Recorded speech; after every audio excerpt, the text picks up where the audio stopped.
Payayamanin ka ng Diyos at ang pamilya mo, hindi para yatihan ang mga nagkaedit sa iyo at sa pamilya mo.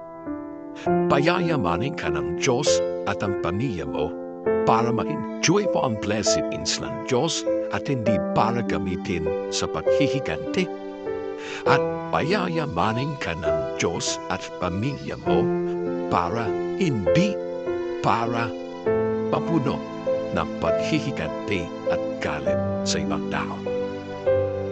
So when God start the process para paginhawain ka, pag ang Diyos ay nagbukas na, nagsisimula na ang process ng Diyos para simulan ang paginhawa mo at ng pamilya mo, punang-puna mong ituro sa sarili mo, huwag magtanim ng sama ng loob.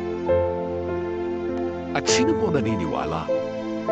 Today could be the start of the process ng Diyos sa pamilya mo. Pero pwedeng itong araw na ito ang simula na ng process ng Diyos para sa pamilya mo.